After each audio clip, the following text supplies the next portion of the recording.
하겠습니다. 제가 먼저 읽겠습니다. 여호와여, 의의 호소를 들으소서. 나의 울부짖음에 주의하소서. 거짓되지 아니한 입술에서 나오는 나의 기도에 귀를 기울이소서. 주께서 나를 판단하시며 주의 눈으로 공평함을 살피소서.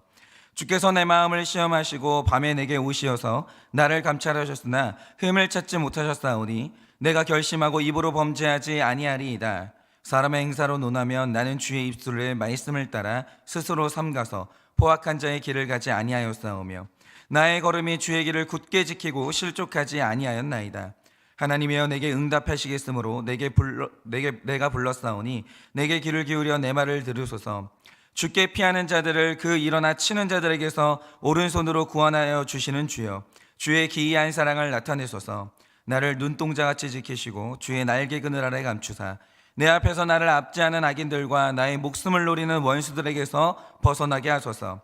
그들의 마음은 기름에 잠겼으며 그들의 입은 교만하게 말하나이다. 이제 우리가 걸어가는 것을 그들이 애워싸서 노려보고 땅에 넘어뜨리려 하나이다. 그는 그 움킨 것을 찢으려 하는 사자 같으며 은밀한 곳에 엎드린 젊은 사자 같으니이다. 여호와여, 일어나 그를 대항하여 넘어뜨리시고 주의 칼로 악인에게서 나의 영혼을 구원하소서. 여호와여, 이 세상에 살아있는 동안 그들의 분깃을 받은 사람들에게서 주의 손으로 나를 구하소서. 그들은 주의 제물로 배를 채우고 자녀로 만족하고 그들의 남은 산업을 그들의 어린아이에게 물려주는 자니이다. 다 같이 읽겠습니다. 나는 의로운 중에 주의 얼굴을 배우리니 깰 때에 주의 형상으로 만족하리이다. 아멘. 기도하겠습니다. 하나님, 2022년도의 마지막 한 주입니다. 하나님, 이 한 주 동안 하나님께서 우리에게 무슨 말씀을 하시겠습니까? 우리는 무엇을 정리하고 무엇을 준비해야 하겠습니까? 하나님, 이 한 주 동안도 우리에게 말씀하여 주시고 이 한 주 동안 잘 정리하고 잘 준비하여서 정말 우리가 2023년도를 맞이할 수 있도록 주님께서 이 한 주 우리에게 말씀하여 주시옵소서. 말씀하시면 오늘도 잘 듣겠습니다. 예수님의 이름으로 기도드립니다. 아멘.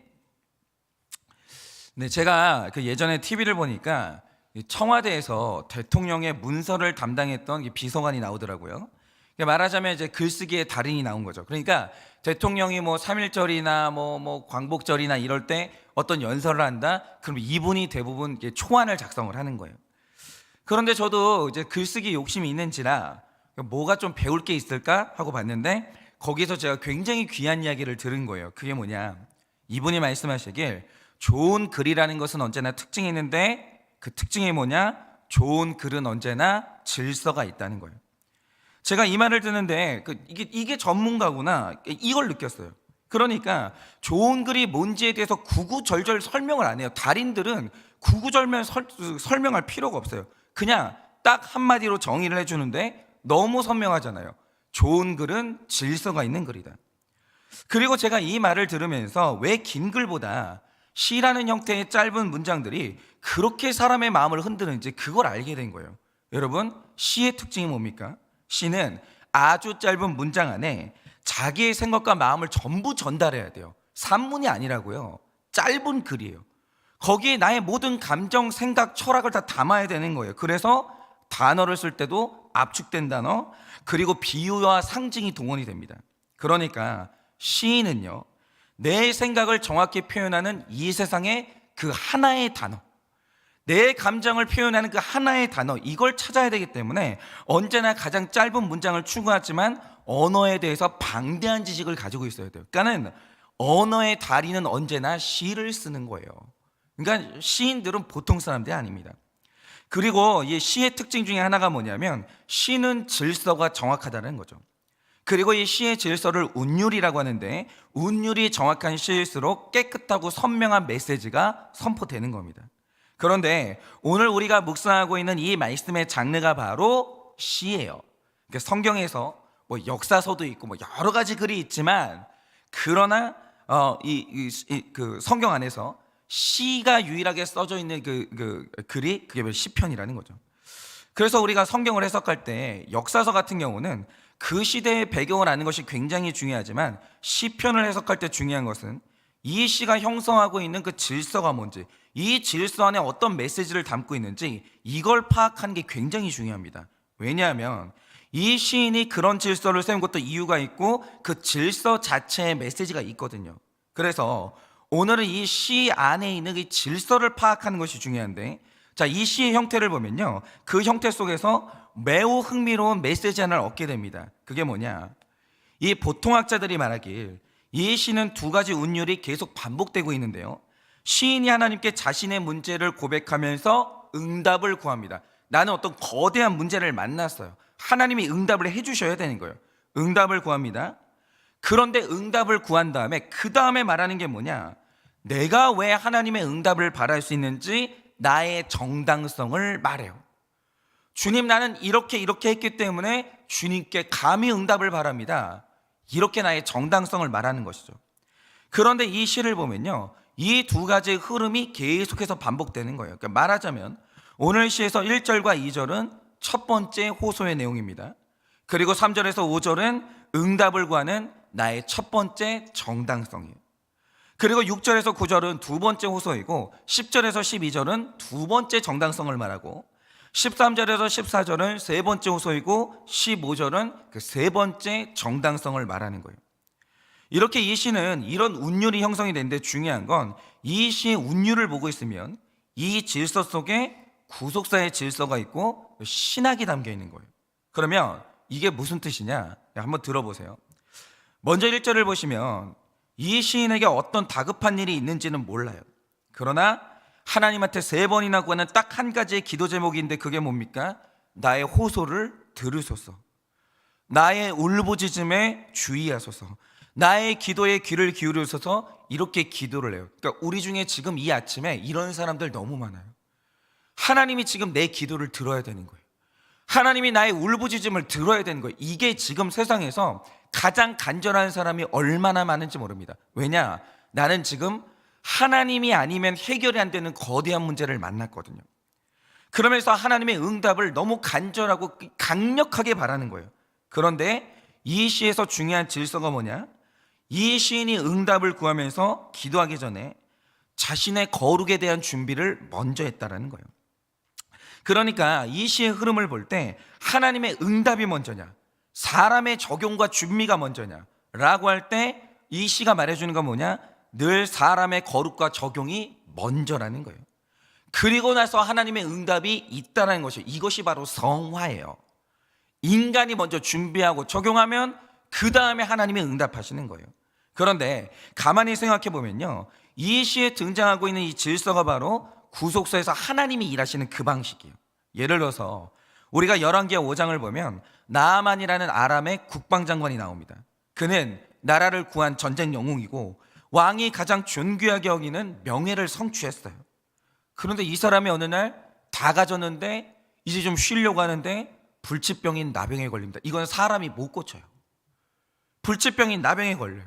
그래서 그가 이 질병에서 나음을 얻기 위해서 여호와 하나님 앞에 나옵니다. 내가 울부짖었고 그가 나에게 응답하시지 않으면 나는 방법이 없는 거예요. 그가 먼 나라에서 하나님께로 나온 거예요. 그런데 여기에서 이제 하나님의 처방을 보면 하나님이 한 사람을 변화시키실 때 펼치시는 그 질서가 나오거든요. 그게 뭡니까? 자, 내가 낫게 해줄 테니까 순종해, 이게 아니에요. 순종해, 그럼 낫게 해줄게, 이 질서예요. 다시 말해서 요단강에 7번 몸을 담그는 순종을 먼저 해. 그러면 하나님이 일하실 거야. 이 하나님의 질서를 제시하시는 거죠. 그런데 이 말을 처음에 들었던 나아만 장군의 반응이 뭐였습니까? 아니, 장관이에요. 그러니까 선지자는 이스라엘 사람이고 나는 아람 사람인데 당시에 아람의 국방력이 훨씬 강했어요.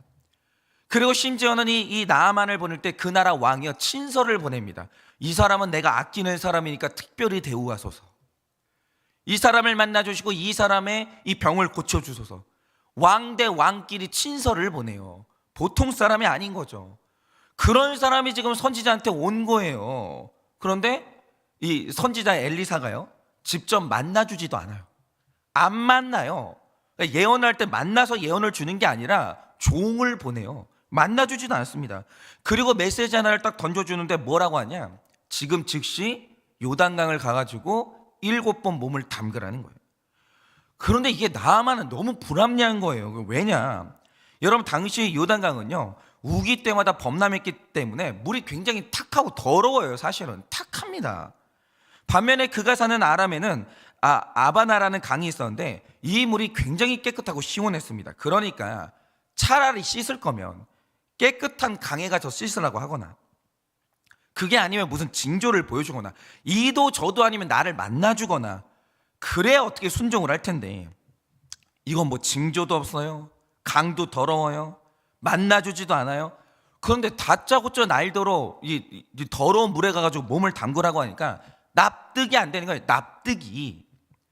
그런데 바로 이게 택자와 불택자에게 적용되는 이 질서의 차이라는 거죠.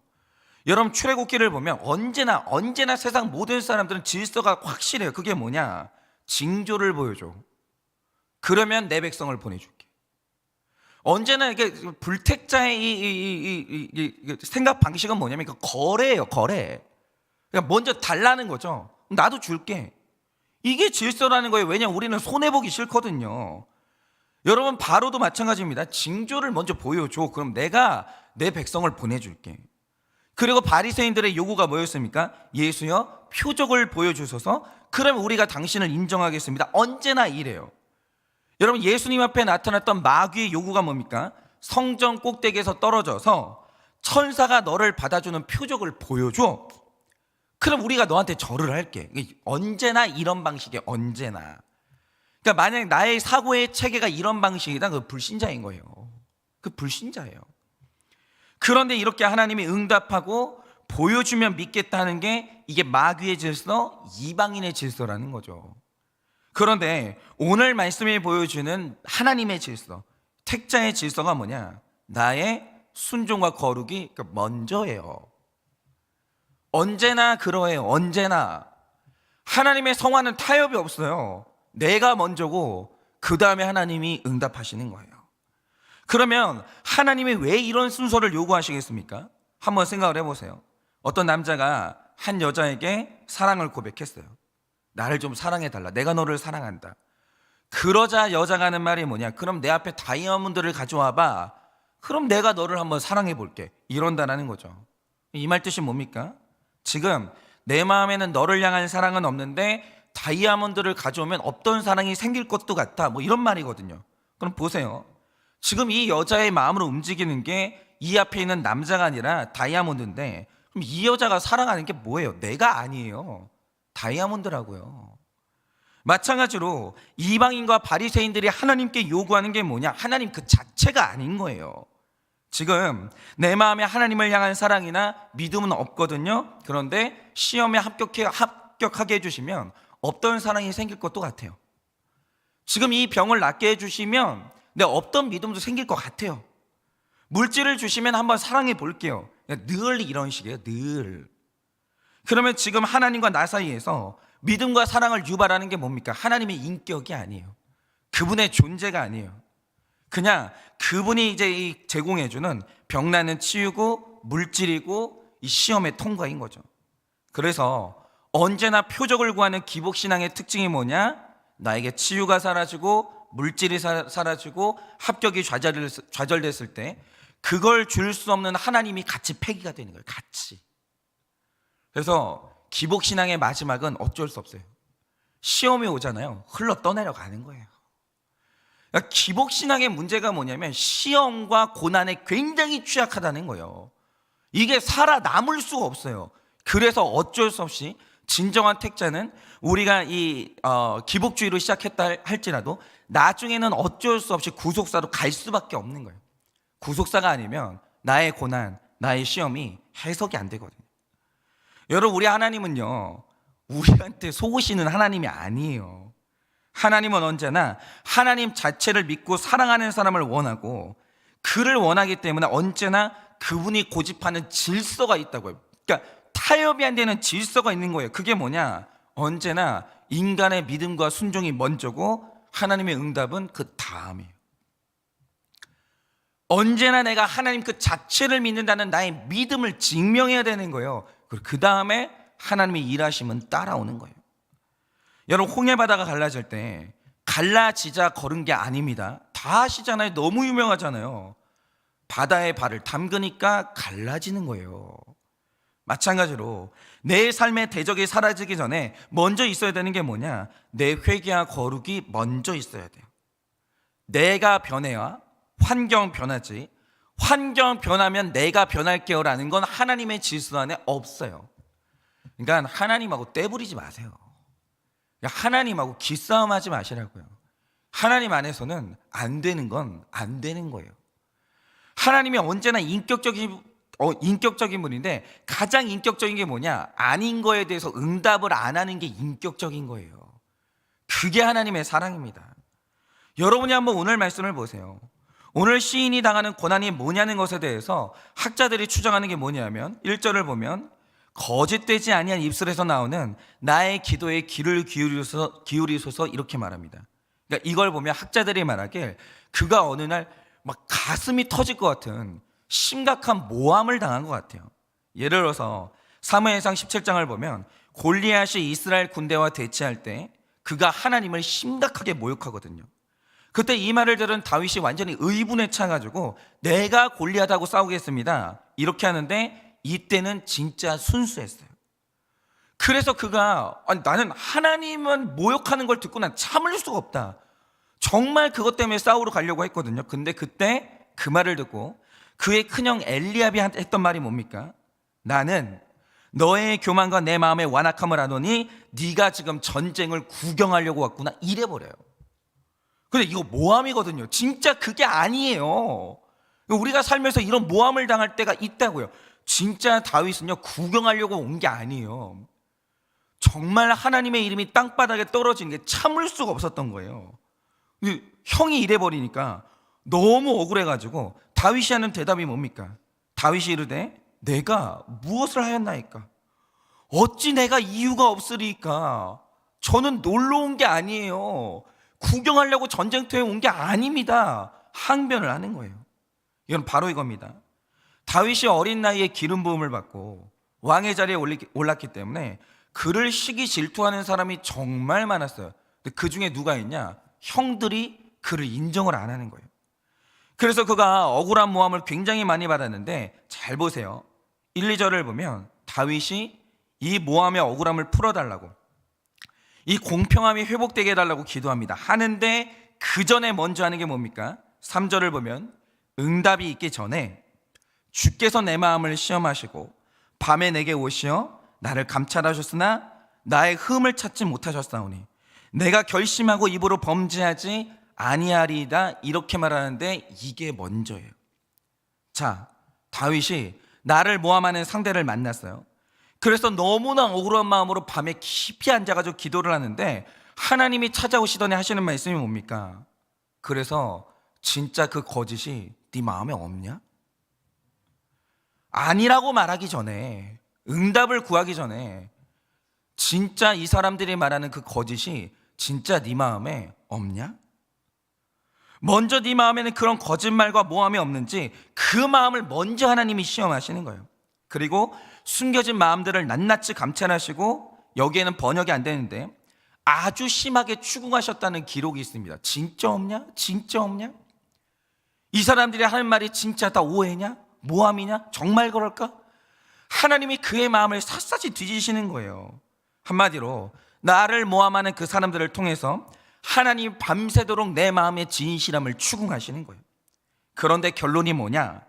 결국 하나님이 그 흠을 찾지 못했다라고 하는데 이 말의 정확한 뜻이 뭐냐면 다윗은 늘 진실만 말하고 다녔다 이게 아니에요. 더 이상 회개할 것이 없을 때까지 그의 지난날의 거짓말을 샅샅이 찾아내고 전부 다 회개를 시켰다 그 뜻이에요.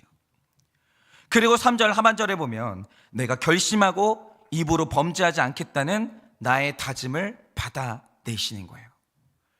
나의 회개와 나의 적용이 먼저고 그 다음에 하나님의 응답이 나중인 거예요. 그런데 이게 바로 구속사의 질서라는 거죠. 여러분, 이 구속사에서 하나님이 원하시는 건 나의 변화지 이방인의 변화가 아니에요. 그리고 사라져야 되는 건 내 죄지 이방인의 죄가 아니에요. 그래서 우리가 나를 모함하는 이방인 때문에 괴로워서 기도할 때 하나님이 먼저 요구하시는 게 있어요. 억울해하지 말고 그들이 너를 괴롭게 하는 이방인의 죄가 네 안에는 없냐라는 거예요. 이 사람들 말이 다 모함이고 거짓말이라고 하기 전에 이 이방인들이 너를 미워하게 만든 너의 죄는 없냐라는 거예요. 다윗이 그게 없었겠습니까? 다윗이 있죠. 여러분, 사울이 정말 이유 없이 다윗을 미워했을까요? 아니요. 백성들이 그랬죠. 사울은 천천히고 다윗은 만만이다. 근데 다윗이 그거 즐겼어요. 그게 사울의 눈에 보인 거예요. 그런데 하나님이 그를 건지시기 전에 먼저 이걸 회개를 시키시는 거예요. 그리고 이 시의 나머지 내용은 바로 이 순서와 질서가 계속해서 반복되는 겁니다. 그러니까 언제나 우리가 응답되는 기도를 먼저 해야 응답이 오는 건데 100% 응답받지 못하는 기도가 뭐냐? 그 질서가 없는 기도예요. 질서가 없는 기도. 질서가 없는 기도는 응답이 안 돼요. 하나님, 저 원수를 해결해 주시면 평생 믿을게요. 하나님이 질병에서 낫게 해주시면 주님 뜻대로 일평생 살게요. 이런 건 하나님의 질서도 아니고 응답받지 못하는 이방인의 기도예요. 언제나 100% 응답받는 기도의 질서가 뭡니까? 내가 먼저 믿고, 내가 먼저 회개하고, 내가 먼저 순종하고 적용하는 거예요. 나의 기도 안에 이 영적인 질서를 지킬 때 하나님의 응답과 하나님의 교제가 나의 가운데 임하는 거죠. 제가 예전에 진짜 이제 감동적인 간증을 하나 들었는데, 몇 해 전에 은퇴하신 그 이재철 목사님의 간증이거든요. 아마 들으신 분들이 있을 겁니다. 이 이재철 목사님이 사모님하고 결혼하실 때 아마 사모님은 이 사람이 믿음이 좋은 사람이라고 생각해가지고 그래서 결혼을 하셨던 것 같아요. 그런데 이 사모님이 결혼을 하고 딱 보니까 이 남편이 술고래인 거예요. 근데 그걸 어떻게 모를 수가 있는지 모르겠어요. 근데 어쨌든 그 전에 몰랐나 봐요. 근데 결혼하고 나니까 이 남편이 술고래예요. 그러니까 술을 안 먹고 들어온 날이 없는 거예요. 그런데 술도 얌전하게 먹으면 좀 나은데, 이 목사님의 이제 간증을 들어보니까 이게 목사님이 진상이었더라고요. 진짜 예전에. 일단 술을 드시면 언제나 새벽 늦게 들어와요.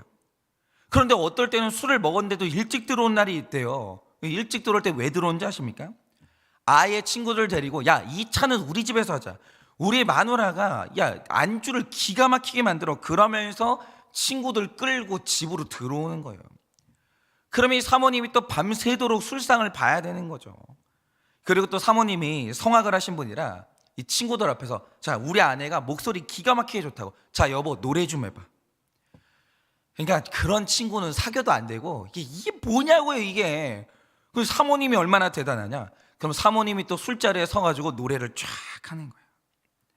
그래서 이제 목사님은 생각하길, 내가 참 성격 좋은 여자랑 결혼했구나, 참으로 좋은 여자랑 결혼했구나, 이런 생각을 했다라는 거죠. 그런데 어느 날, 그날도 이 목사님이 술을 마시고 이게 집에 이제 새벽을 넘겨가지고 집에 늦게 들어오셨는데 집에 불이 다 꺼져 있는 거예요. 그리고 방을 들어가니까 아내가 목사님을 그 시간까지 기다리다가 책상에 엎드려서 이렇게 주무시게 된 거예요. 그런데 그 책상을 보니까 사모님이 쓰신 글이 있고 거기에 눈물 자국이 있는 거예요. 그래서 이분이, 이 목사님께서 조용히 한번 그 글을 읽어봤는데 읽어보고 깜짝 놀랐다는 거예요. 뭐라고 쓰셨냐? 내용이 이렇습니다. 나는 오늘도 버스를 타고 수유리로 넘어갔다. 시골길을 하염없이 걸으며 오늘도 죽음을 생각했다. 약을 먹고 죽을까 아니면 손목을 그을까. 그러나 그것은 내가 취할 길이 아님을 나는 다시 한 번 더 확인하고 되돌아왔다. 나를 살리기 위해 십자가에 돌아가신 주님께서 주님의 뜻을 위해 내게 주신 남편이니 나는 그를 사랑해야만 한다. 나는 알 수 없지만 주님께서 사랑하라 명령하심으로 나는 그를 사랑해야만 한다. 주님 도와주세요. 나의 약함을 주님께서 잘 아시잖아요. 그러니까 예전에 술고래였던 한 집사가 변해서 지금 세계적인 목회자가 됐고 끝까지 깨끗함을 지키다가 명예롭게 은퇴하셨어요. 그분이 100주년 기념교회를 이제 목회하셨던 이재철 목사님이시거든요. 그분이 저희 교계에 지금 남기신 주옥 같은 설교가 얼마나 많은지 몰라요. 그런데 이분이 변화되기 이전에 먼저 있었던 일이 뭡니까? 이 사모님이 그 전에 예수님이 죄인인 나를 죽기까지 사랑하셨으니 이 남편을 사랑하는 적용을 먼저 하고 계셨던 거예요.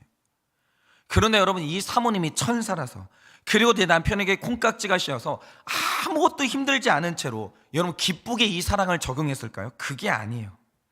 매일 죽고 싶은 심정 속에서 약을 먹을까, 손목을 그을까, 그 심정 속에서 하나님이 내 마음을 시험하시고 밤새도록 내 마음을 감찰하시는 거예요. 너 정말 내가 너를 위해 죽었다는 사실을 믿냐? 너 한 사람의 구원을 위해서 내가 모든 것을 버렸다는 것을 너는 믿냐? 우리 어제 말씀처럼 네가 나에게 빚진 자임을 너는 믿냐?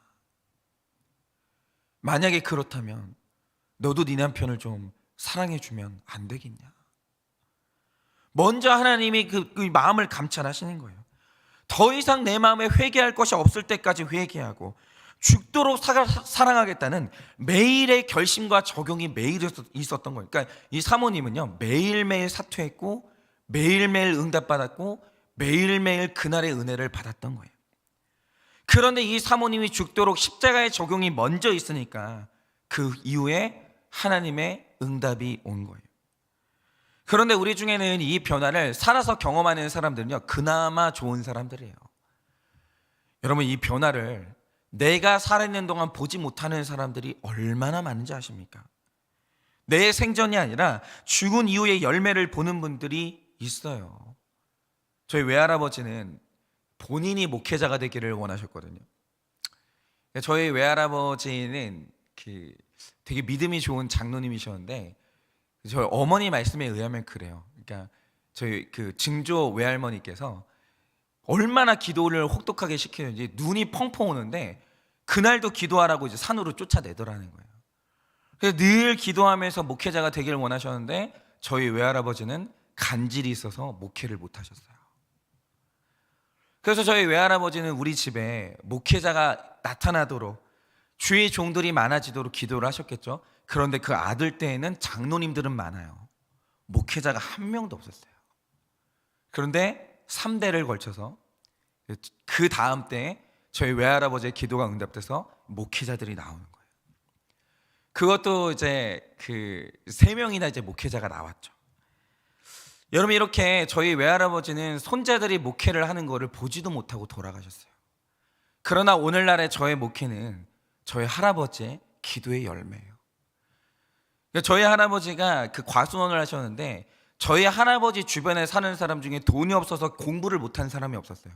저희 할아버지가 먹였고 공부를 시켰기 때문에 늘 할아버지 충성을 하셨지만 그 할아버지는 자기 열매를 살아있는 날 동안 못 보셨어요.